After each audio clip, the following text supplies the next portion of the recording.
Welcome back दोस्तों।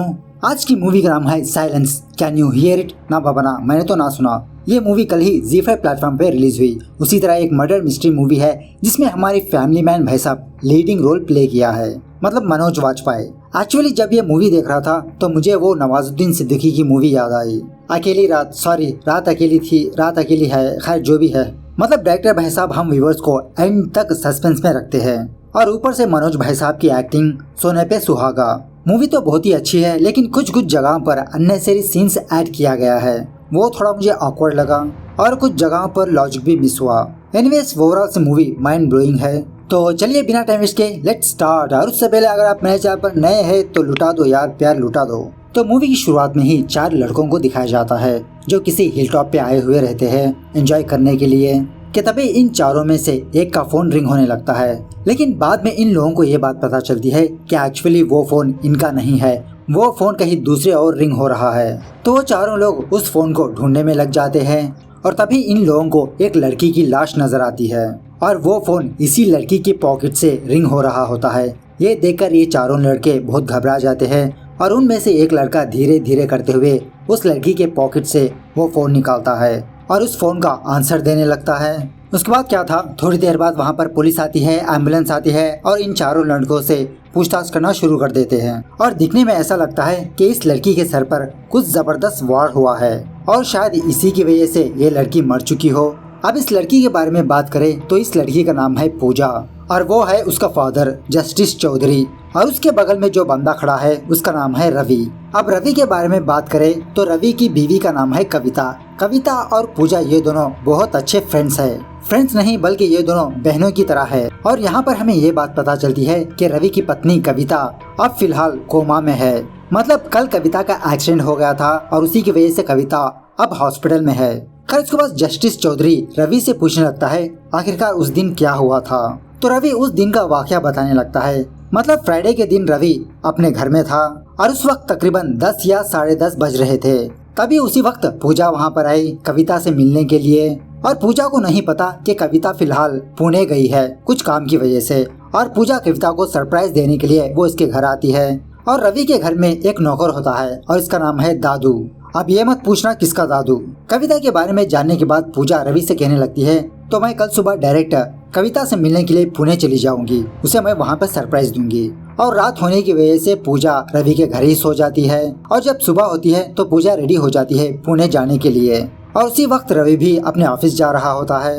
और यहाँ पर मैं आपको एक और बात बताना भूल गया कि रवि होने वाला MLA है, मतलब रवि एक पॉलिटिशियन है। और घर के बाहर जाते जाते रवि ये देखता है कि इसके घर के दरवाजे का लॉक टूटा हुआ है, जिसकी वजह से वो दरवाजा लॉक नहीं होता। वो फौरन दादू को बुलाने लगता है इसे ठीक करवाने के लिए, लेकिन हमारे दादू कुछ कम सुनते हैं। और आधे रास्ते पर आने के बाद रवि को ये बात पता चली कि इसने एक पेनड्राइव घर पर ही भूल आया, और उसी को लेने के लिए रवि वापस अपने घर आया, पेनड्राइव उठाया, और जब अपने कमरे से सीढ़ियाँ उतर रहा था तभी वहाँ पर कविता आ गई थी। और उस वक्त रवि ने ये देखा कि कविता उन सीढ़ियों से नीचे गिर रही है। उसके बाद रवि और दादू ये दोनों कविता को लेकर हॉस्पिटल रश करने लगे, और उसी दरमियान में ये दोनों पूजा के बारे में भूल गए। मतलब रवि को और दादू को नहीं पता कि पूजा कहाँ पर गई, किस वक्त बाहर गई, किसके साथ गई। खैर जस्टिस चौधरी अपने बेटी के केस को एक होनहार ऑफिसर को देना चाहता है जो जल्द से जल्द इस केस को सॉल्व कर सकता है, और उसी का नाम है ACP अविनाश वर्मा। उसके बाद हमारे हीरो का इंट्रोडक्शन होता है, जहाँ पर फिलहाल अविनाश किसी ड्रग्स के अड्डे पर होता है, मतलब ड्रग्स डीलर को पकड़ने के लिए। और यहाँ पर कुछ एक्शन सीन्स वगैरह होने लगते हैं। खैर एक्शन होने के बाद अविनाश अपने सुपीरियर के पास आता है, जहाँ पर ऑलरेडी जस्टिस चौधरी बैठा हुआ रहता है। और चौधरी अविनाश को अपने बेटी के बारे में बताने लगता है कि इसके बेटी का किसी ने कत्ल कर दिया, और इसके बेटी का केस अविनाश को सॉल्व करने के लिए कहता है। पहले तो अविनाश इस बात के लिए राजी नहीं होता, क्योंकि यह किसी दूसरे केस को हैंडल कर रहा है। लेकिन जस्टिस चौधरी अविनाश से बहुत रिक्वेस्ट करने लगता है, तब जाके अविनाश मान लेता है। तो इस केस के लिए अविनाश का सुपीरियर एक टीम को तैयार करता है। इस तरह से इन्वेस्टिगेशन डे 1 शुरू होता है, और इन तीनों पुलिस ऑफिसर्स के नाम है संजना, अमित, राज। खैर ऑफिस आने के बाद अविनाश क्राइम सीन के फोटोग्राफ्स देखने लगता है, और यहाँ पर अविनाश को कुछ बातें पता चलती है कि एक्चुअली मर्डर कहीं और हुआ है और बॉडी को यहाँ पर लाके डाल दिया है। क्योंकि अगर वहाँ पर मर्डर होता तो वहाँ पर ब्लड होता, लेकिन ऑफ कोर्स वहाँ पर ब्लड का एक ड्रॉप भी नहीं है। और उसी तरह अविनाश को यह बात भी पता चलती है कि इस लड़की के साथ मतलब पूजा के साथ कोई रेप वगैरह कुछ भी नहीं हुआ, जिसका मतलब है this is something personal matter, मतलब किसी ने जानबूझ के पूजा को मारा। उसके बाद अविनाश सारे लोगों के कॉल रिकॉर्ड्स मंगवाने लगता है, पूजा के, रवि के, जस्टिस चौधरी के, उसकी माँ के। वहाँ से अविनाश क्राइम स्पॉट जाता है कुछ सबूत वगैरह ढूंढने के लिए, लेकिन अनफॉर्चुनेटली वहाँ पर ऐसा कुछ भी नहीं मिलता। उसके बाद अविनाश और अमित ये दोनों जस्टिस चौधरी के घर आते हैं कुछ पूछताछ करने के लिए और उससे पूछने लगते हैं कि आखिरकार उस रात क्या हुआ था। तो जस्टिस चौधरी बताने लगता है कि फ्राइडे की रात को पूजा बहुत जल्दी में थी। पूजा जाते जाते हम लोगों से कहा था कि वो कविता के घर जा रही है और शायद 2 दिन वो वहीं पर रुकेगी। उसके बाद दूसरे दिन मतलब सैटरडे को पूजा की माँ पूजा को बार बार कॉल करती रही, लेकिन पूजा ने अपना फोन लिफ्ट नहीं किया। उसके बाद पूजा की माँ ने कविता को फोन किया, लेकिन ऑफकोर्स उसका फोन भी नॉट रीचेबल में रहता है क्योंकि कविता उस वक्त हॉस्पिटल में थी, कोमा में थी। और बाद में संडे के दिन पूजा की माँ फिर से पूजा को कॉल करती रही और उस वक्त वो 4 लोगों ने उस फोन को पिक किया था। उसके बाद अविनाश इन दोनों से पूछने लगता है कि पूजा की उम्र 29 साल है, लेकिन पूजा ने अभी तक शादी क्यों नहीं की, क्या उसका कोई बॉयफ्रेंड है। तो पूजा की माँ बताने लगती है ऐसा कुछ भी नहीं है, कोई अच्छा लड़का नहीं मिला और जहाँ तक हमें पता है कि पूजा को कोई बॉयफ्रेंड नहीं है। खैर उसके बाद अविनाश चौधरी से ये पूछने लगता है कि इस घर में और कौन कौन रहते हैं। तो चौधरी बताने लगता है कि कुछ दिनों पहले ही इसके एक दोस्त का बेटा इसके घर आया हुआ है जिसका नाम है ऋषभ, और ऋषभ अपने फियांस के साथ यहाँ पर आया है। उसके बाद अविनाश ऋषभ से जा मिलता है और इसी का नाम है ऋषभ, और पूजा के बारे में पूछने लगता है कि पूजा किस तरह की थी, उसका फ्रेंड सर्किल कैसा था। उसके बाद अविनाश ऋषभ से ये पूछने लगता है कि फ्राइडे की नाइट वो कहाँ पर था। तो ऋषभ बताने लगता है उस वक्त ये किसी अपने फ्रेंड के घर था और वो सैटरडे की नाइट या संडे अपने घर आया और तभी वहाँ पर ऋषभ की फियांस आती है, इसका नाम है किया, जो 2 दिन पहले ही लंदन से यहाँ पर आई है। उसके बाद अविनाश रवि के घर जाता है दादू से कुछ पूछताछ करने के लिए, और दादू अविनाश से बताने लगता है कि जिस वक्त रवि अपने घर से बाहर गया था मतलब ऑफिस गया था, उसके थोड़ी देर बाद पूजा अपने बैग लेकर नीचे आई थी क्योंकि पूजा की बैग का जिप कुछ जैम हो चुका था और उसी को ठीक करवाने के लिए वो दादू से कहने लगती है। और जब दादू पूजा की बैग को ठीक करवा के वापस आता है कि दादू ये देखता है कि सीढ़ियों के ऊपर कविता घबराई हुई थी और देखते ही देखते कविता उन सीढ़ियों से नीचे गिर रही है। ऑफकोर्स वहाँ पर रवि भी था जो अपना पेनड्राइव लाने के लिए वापस अपने घर आया। उसके बाद क्या था, दादू और रवि ये दोनों कविता को लेकर हॉस्पिटल रश करने लगे और इसी तरह दादू अविनाश से बताने लगता है अगर पूजा घर पर होती तो पूजा बिटिया बाहर नहीं आती क्या। मुझे लगता है उस वक्त पूजा बिटिया बाहर जा चुकी होगी किसी के साथ या तो फिर कुछ काम की वजह से। खैर उसी दिन रात अपने अपने रिपोर्ट सबमिट करने के लिए ये सारे लोग अविनाश के घर आते हैं और सारे लोगों का कॉल रिकॉर्ड्स पढ़ के सुनाने लगते हैं। और इसी में से राज अविनाश को बताने लगता है कि जिस दिन पूजा का मर्डर हुआ था उस दिन रवि के लैंडलाइन को पीसीयू से कॉल आया था और वो भी हाफ मिनट का। ये सुनने के बाद अविनाश राज से कहने लगता है तुम फौरन उस पीसीयू का लोकेशन पता करो। इस तरह से डे 1 एंड होता है और डे 2 स्टार्ट होता है। और आज अविनाश कविता को देखने के लिए हॉस्पिटल जाता है और वो डॉक्टर अविनाश से कहने लगता है कि आप मेरे पेशेंट को कुछ ज्यादा डिस्टर्ब मत कीजिए। हालांकि ये पेशेंट कोमा में है, लेकिन कोमा पेशेंट्स समझ सकते हैं, सुन सकते हैं, बस कुछ ज्यादा हरकत नहीं कर सकते।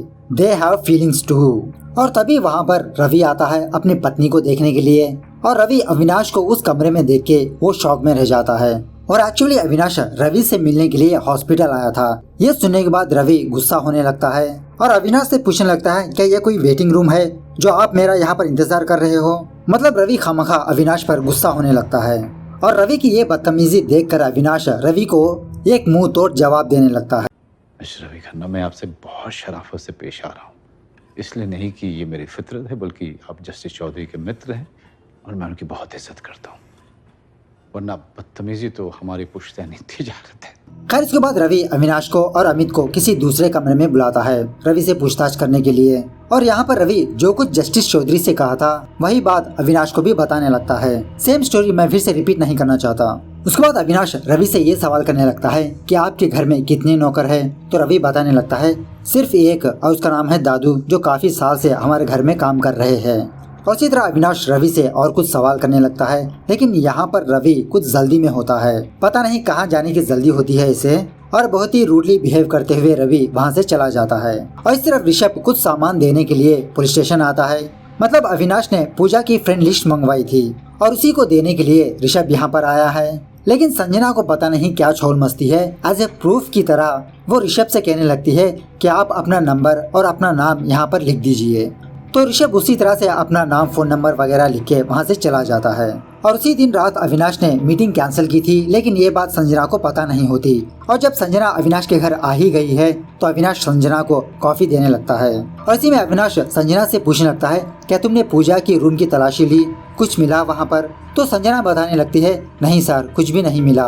और उसी तरह पूजा का कोई बॉयफ्रेंड भी नहीं था। लेकिन 7 महीने पहले पूजा ने एक डेटिंग ऐप में रजिस्टर करके रखा था, लेकिन कुछ महीनों बाद पूजा वहाँ पर भी एक्टिव नहीं रही। अब अविनाश के पर्सनल लाइफ के बारे में बात करें तो अविनाश की शादी हो चुकी होती है, उसकी एक बेटी होती है, लेकिन अविनाश की वाइफ ने अविनाश को छोड़ दिया।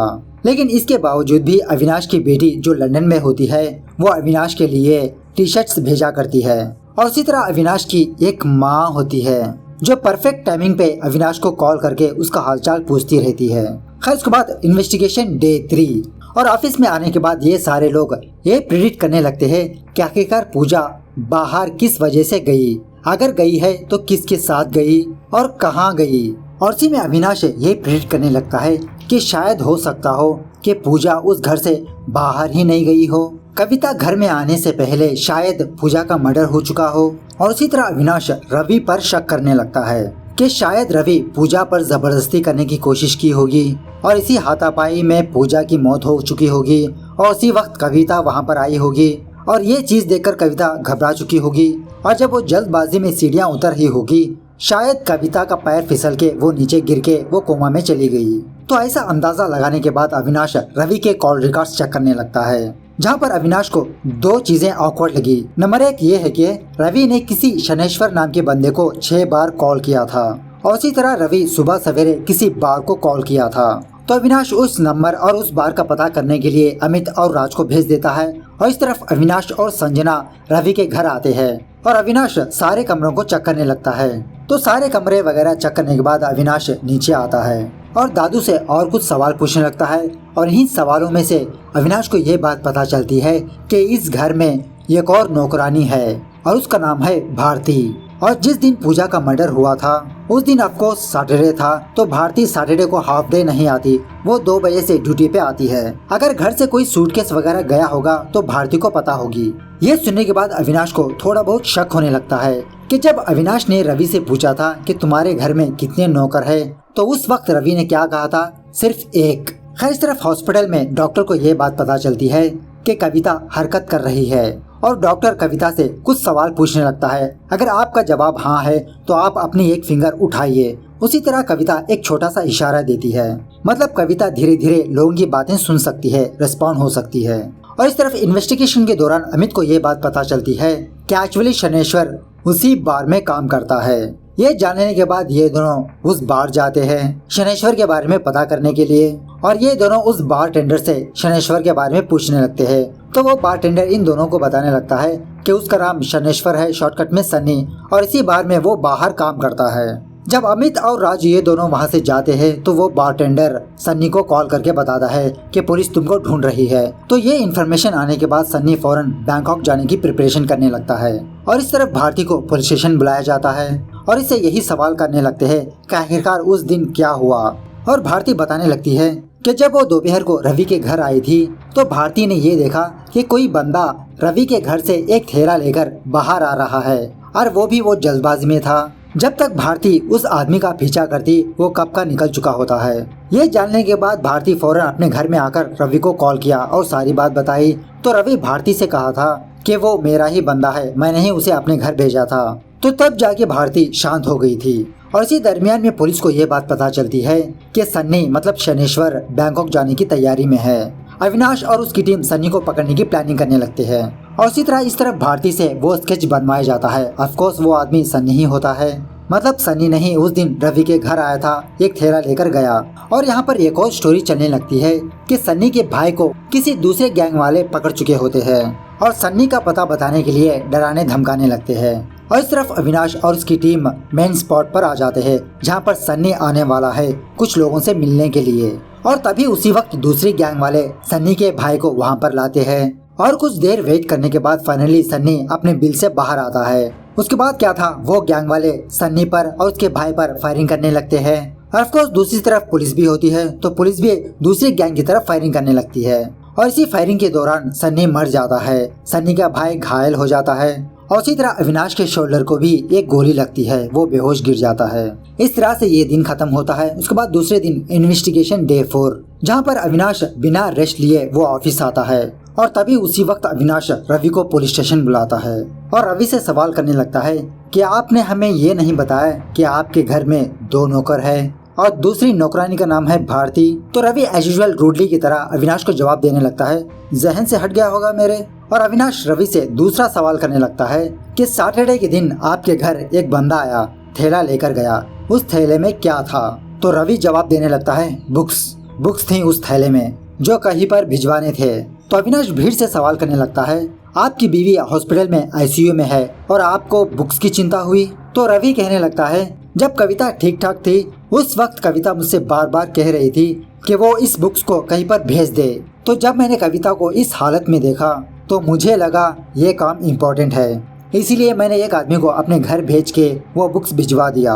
और फाइनली रवि अविनाश से कहने लगता है कि अगर ऐसी कोई बात है ना तो प्लीज मेरा टाइम वेस्ट मत कीजिए, यू फकिंग इडियट्स। रवि के मुंह से गाली सुनने के बाद अविनाश भी अपनी औकात पे आ जाता है और अविनाश रवि पर अपना पुलिस का रोब जमाने लगता है। तो रवि को भी बहुत गुस्सा आता है और वो जाते जाते अविनाश से कहने लगता है, देख लूंगा, 2 कौड़ी का एसीपी मुझसे जबान लड़ाता है, पावर क्या है तुम्हें अभी के अभी बताता हूँ। खैर उसके बाद इन्वेस्टिगेशन डे 5, जहाँ पर अविनाश की टीम अविनाश के घर आते हैं उसका ख्याल रखने के लिए। और इसी बातों ही बातों में अविनाश को दादू की वो बात याद आती है कि जब दादू अपने घर के अंदर आए थे तो दादू ने क्या कहा था कि उसने कविता का घबराया हुआ चेहरा देखा और कविता घबराते हुए नीचे उतर रही थी और सीढ़ियों से गिर गई। जिसका मतलब है कविता अपने घर में आई, अपने कमरे में जा रही थी और उसने पूजा की लाश देखा और घबराते हुए नीचे आ रही थी। उसी वक्त कविता के साथ ये कांड हो गया। और ऑफकोर्स उस वक्त रवि भी वहाँ पर था और रवि ने क्या कहा था कि वो कविता को नीचे गिरते हुए देखा। मतलब हमारे पास एक और विटनेस है, वो है कविता।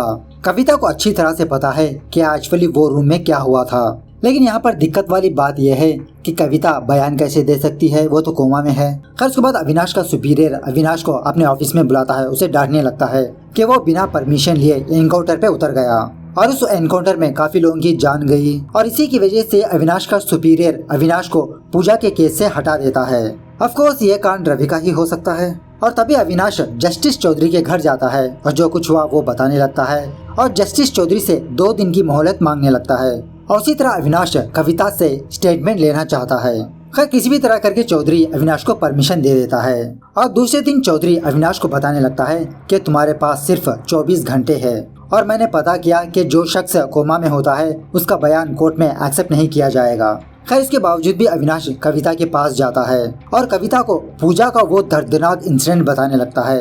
मतलब एक कहानी कविता को सुनाने लगता है कि रवि ने पूजा को रेप करने की कोशिश की और इसी हाथापाई में रवि ने पूजा को मार दिया और उसे बेरहमी से खींचते हुए किसी पहाड़ी पे छोड़ दिया। तभी वहाँ पर रवि आता है और फिर से रवि अविनाश पर टूट पड़ने लगता है और उसके बाद वहाँ पर जस्टिस चौधरी भी आता है और रवि को कूल करने लगता है, अविनाश का काम करने दो। तो अविनाश यहाँ पर कविता से कुछ सवाल पूछने लगता है, क्या आपने रवि को पूजा का कत्ल करते हुए देखा? तो ये सवाल सुनने के बाद कविता कुछ भी रेस्पॉन्स नहीं देती, मतलब वो अपनी उंगली उठाती नहीं, जिसका मतलब है रवि ने पूजा का कत्ल नहीं किया। उसके बाद दूसरा सवाल पूछने लगता है, क्या आपके पति रवि ने पूजा का कत्ल नहीं किया? अगर नहीं तो आप अपनी उंगली उठाइए। तो कविता उसी तरह से अपनी उंगली उठाती है और इससे ये बात पक्की हो जाती है कि रवि ने पूजा का कत्ल नहीं किया। और फाइनली अविनाश कविता से एक और सवाल करने लगता है, क्या जब तक आप अपने घर आ चुकी थी उस वक्त पूजा का ऑलरेडी कत्ल हो चुका था? ये सवाल सुनने के बाद रवि अविनाश को रोकने की कोशिश करता है, उससे झगड़ा करने लगता है, लेकिन इसी दरमियान में कविता ने अपनी उंगली उठा चुकी होती है और ये चीज किसी ने भी ऑब्जर्व नहीं किया होता। और इसी तरह जस्टिस चौधरी भी अविनाश को अनाप शनाप बकने लगता है और जब अविनाश अपने ऑफिस आता है तो अपनी टीम से कहने लगता है कि काश मैं तीसरा सवाल पहले किया होता तो बात क्लियर हो चुकी होती। इसकी जात का अंडा मारू। खैर उसके बाद अविनाश अपनी टीम से पूछने लगता है कि पूजा की बैग में ऐसा कुछ मिला है? तो संजना कहने लगती है कि पूजा की बैग में 3 पेनड्राइव्स थे, उनमें से 2 पेनड्राइव्स में गाने वगैरह थे और तीसरे पेनड्राइव को चेक नहीं किया क्योंकि तीसरे पेनड्राइव के ऊपर फेरी टेल लिखा हुआ था। ये सुनने के बाद अविनाश फौरन गुस्सा हो जाता है और उस पेनड्राइव को चेक करने के लिए ऑर्डर दे देता है। और तभी उसी वक्त अविनाश को उस पीसीयू के बारे में पता चलता है कि वो पीसीयू रवि के घर के अपोजिट ही है, जो रवि के लैंडलाइन को हाफ मिनट का कॉल आया था ना वो। और उसी तरह अविनाश सैटरडे संडे की बिल्डिंग लिस्ट चेक करने लगता है, मतलब कौन कितने बजे आया, कौन कितने बजे गया। और ये सारे सब कुछ देखकर अविनाश को बहुत जबरदस्त सबूत मिलता है और अविनाश अपनी टीम को लेकर जस्टिस चौधरी के घर जाता है, जहाँ पर सब लोग बैठे हुए रहते हैं। और इसी तरह अविनाश फॉरेंसिक टीम को रवि के घर भेज देता है, ये पता करने के लिए कि हत्या रवि के घर हुई है या नहीं। और इस तरफ अविनाश एक के बाद एक सवाल करने लगता है और उसी तरह अविनाश ऋषभ से सवाल करने लगता है, क्यों उस दिन तुमने रवि के घर गए थे। यह सवाल सुनने के बाद ऋषभ साफ इनकार कर देता है कि मैंने रवि के घर गया ही नहीं। और उसे सबूत दिखाने के लिए अविनाश रवि के अपार्टमेंट के वॉचमैन को बुलाता है और यह वॉचमैन ऋषभ को देख के पहचान लेता है, हाँ उस दिन यही बंदा आया था। लेकिन इसके बावजूद भी ऋषभ नहीं मानता, तो उसको और प्रूफ दिखाने के लिए वो रजिस्टर दिखाने लगते हैं। तो दोस्तों यहाँ पर आपने गौर किया कि आजकल सैटरडे की स्पेलिंग चेंज कर दी गई है, ये SATU नहीं SATO लिखा जाता है आजकल। तो आज के बाद से स्कूल और कॉलेजेस में यही स्पेलिंग लिखा करिए भाई। जहाँ पर अविनाश ऋषभ को दिखाने लगता है कि उस दिन ऋषभ ने सुखबीर नाम से साइन किया था, मतलब सुखबीर नाम का यही नाम वो ऊपर की तरफ होता है, तो ऋषभ ने ऊपर को कॉपी करते हुए नीचे अपना साइन किया। लेकिन हैंड राइटिंग तो गलत नहीं बोल सकती ना। आपको याद है ना, एक दिन ऋषभ ने पुलिस स्टेशन आया था और उस वक्त संजना ने ऋषभ से उसका फोन नंबर, उसका नाम लिखवा लिया था और इस हैंडराइटिंग से साफ पता चल चुका है कि वो साइन ऋषभ ने ही किया है, मतलब ऋषभ उस दिन रवि के घर गया था। और इसी इन्वेस्टिगेशन के दौरान अविनाश को ये बात पता चलती है कि रवि के घर में एक कमरे में खून के निशान पाए गए हैं, मतलब पूजा का कत्ल रवि के घर में ही हुआ है। और यहाँ पर अविनाश ऋषभ से और ज्यादा पूछने पर ऋषभ कबूल कर लेता है, इसने उस दिन रवि के घर गया था और एक्चुअली रवि और पूजा का अफेयर चल रहा था। और जो फेरी टेल नाम की पेनड्राइव थी, उस पेनड्राइव में इन दोनों के फोटोग्राफ्स थे। और इसी तरह ये दोनों फोन में बात नहीं किया करते थे, ये दोनों ईमेल का यूज किया करते थे। एक्चुअली ऋषभ की फियांस किया है, लेकिन पूजा ये चाहती है कि पूजा ऋषभ से शादी कर ले और ये बात वो अपने मम्मी पापा को बताने वाली है। और इसी बात को लेकर ऋषभ और पूजा के बीच झगड़ा हो जाता है और पूजा को मनाने के लिए ऋषभ रवि के घर गया था और जब तक ऋषभ वहाँ पर जाता तब तक पूजा का कत्ल हो चुका था। वो घबराते हुए वहाँ से बाहर आ गया, जिसका मतलब ये है कि रवि को ऑलरेडी पता था कि पूजा का कत्ल हो चुका है, लेकिन रवि ने ये बात पुलिस से छुपाई। और रवि उस दिन का इंसिडेंट बताने लगता है कि जब रवि अपना पेनड्राइव लेने के लिए वापस घर आया तो उसने पूजा की लाश को देखा और ये देखकर रवि बहुत घबरा गया। अब चूंकि रवि MLA बनने वाला है तो ये किसी भी तरह की झंझट नहीं चाहता, तो रवि फौरन अपने PS को कॉल करता है और सारा मामला समझाने लगता है। तो वो सेक्रेटरी रवि को शनेश्वर का नंबर भेजता है और जब रवि शनेश्वर से बात कर रहा होता है उसी वक्त कविता वहाँ पर आती है और रवि की जोर जोर से आवाज सुनने के बाद कविता धीरे धीरे ऊपर जाने लगती है, जहाँ पर कविता पूजा की लाश देखती है। ये देखकर कविता घबरा जाती है और वो फौरन सीढ़ियों से उतरने लगती है, लेकिन तभी कविता का पैर फिसल के वो नीचे गिर जाती है। तो सबूतों को मिटाने के जुर्म में पुलिस ऋषभ को और रवि को गिरफ्तार कर लेती है।